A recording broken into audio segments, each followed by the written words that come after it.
these are legislators, and they used a bullhorn inside the well of the Senate of Tennessee, was it? This is state legislature. Yeah. And interrupted the proceedings, which, of course, when that happened on January the 6th, in a much larger and more violent way, all the people currently cheering on the two Tennessee legislators were the ones who would have been condemning and castigating what happened on January the 6th. You're not actually comparing. No, yeah, that's crazy. That's why I said, you actually did just compare. No, here's what I'm comparing.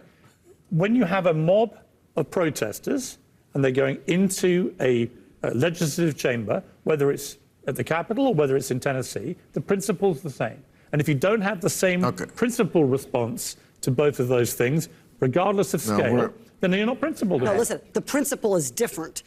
They were Tennessee legislators who went into the chamber and admittedly broke the rules of decorum, partly because they were being silenced when they wanted to talk, following the rules of decorum, about gun violence prevention. What happened on January 6th was a bunch of batshit crazy with guns who killed police people.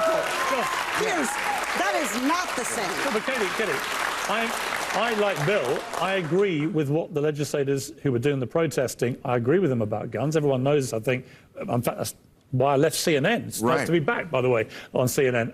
I agree with them. Thank you. That's right. It's been a while. The last time I was on CNN, I was talking about guns. But thank you, Bill. This will probably get me fired all over again.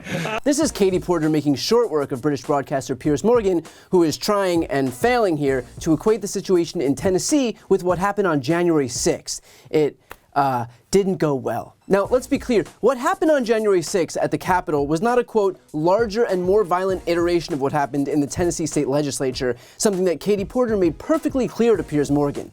And yet, that's become a favorite talking point by the right to justify, in what's clearly bad faith, the move by Tennessee Republicans to expel two black lawmakers who dared speak out against gun violence as 9-year-olds were getting slaughtered in their classrooms. But don't just take my word for it. Does this look like what happened on January 6th?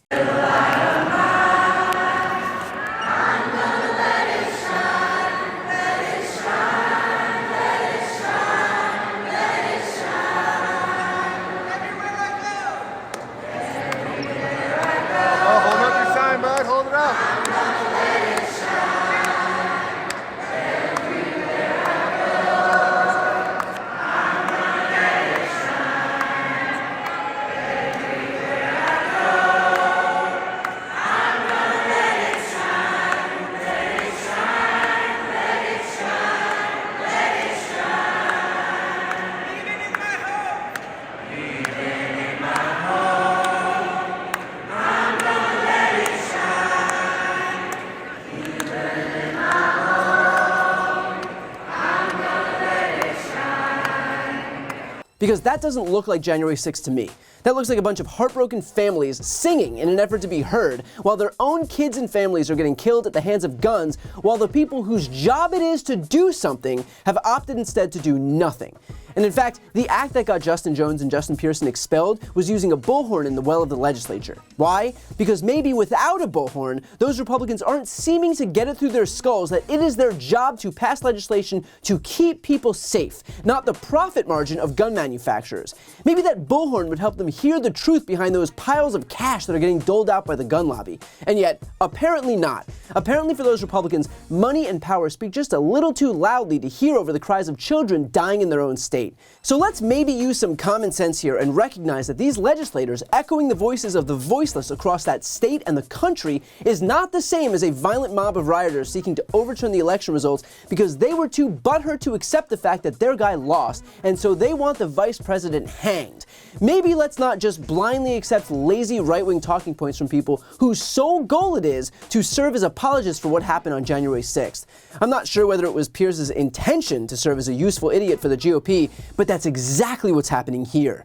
And let's be clear, we will always be contending with these arguments from Republicans because they have one job: to defend Donald Trump. That's it. The GOP has devolved into nothing more than a cult of personality for that guy. And so no matter what happens, the Republicans' goal is to pretend that either A, January 6th was a totally benign, normal tourist visit, B, even if it was bad, Trump had nothing to do with it, or C, okay fine, it was kind of bad, but Democrats do the exact same thing, and every time someone on the left so much as raises their voice, it's basically an insurrection too. All of which is to say, these are not serious arguments, and those promoting them are not serious people. And yet, you know what is a serious argument? Fighting for gun reforms as the United States contends with a never-ending barrage of gun violence and mass shootings in this country. We've got examples of how common sense gun safety legislation across the planet actually works. And yet, here in the United States, Republicans have decided that more guns somehow equates to more safety, even though the numbers clearly show how more guns have expressly led to more mass shootings. And the reason why is obvious. The gun lobby pays them. In just the last cycle alone, gun rights groups gave Republicans nearly $4.8 million compared to $15,000 for Democrats. That is why Republicans are gaslighting Americans into thinking that more of the only thing that enables these shootings is somehow going to stop these shootings, even though it's only served to do the exact opposite consistently for years and years and years. Those checks are what it costs these right-wing politicians to be at peace with dead Americans, with kids getting mowed down in classrooms and at concerts and at church and in grocery stores and in parking lots and in temple. For them, dead Americans is a price that they are very clearly willing to pay. So if Justin Jones and Justin Pearson are going to grab a megaphone to peacefully protest this inaction by Republicans, then so be it. But let's not pretend for a second that they are harming anyone by doing so. Because if Republicans are concerned about harming anyone, about violence, they might want to look at the guns, not the people protesting them. And finally, I'll just leave off with this speech by Tennessee's Justin Jones, because he sums it up more eloquently than I ever could. There is a movement rising up in Tennessee, from Memphis to Nashville to Knoxville, to send a message to these anti-democratic forces that you're in the find out portion. You're in the find out portion.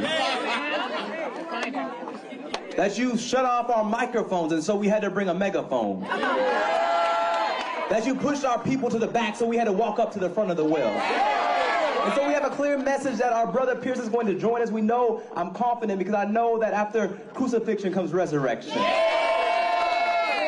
And so when we walk in that chamber on tomorrow as representatives again, we must continue the demands that led us there in the first place. That a week after a mass shooting hit Nashville, rather than pass common sense gun laws, they passed a resolution to expel the 2 youngest black members in the General Assembly.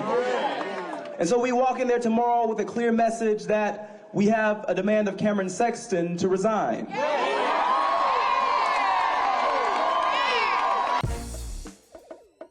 Before you go, a quick announcement. I've started a Spanish YouTube channel.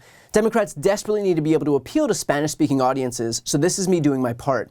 To help that channel get going in the algorithm so that we can finally start spreading our progressive message and breaking the conservative stranglehold on Spanish-speaking media, please subscribe and watch a few videos. The link to that channel, called Brian Tyler Cohen Espanol, is right here on this screen. And of course, to see more of my content in English, make sure to subscribe to this channel as well. The link is also right here on this screen. Thanks so much for watching.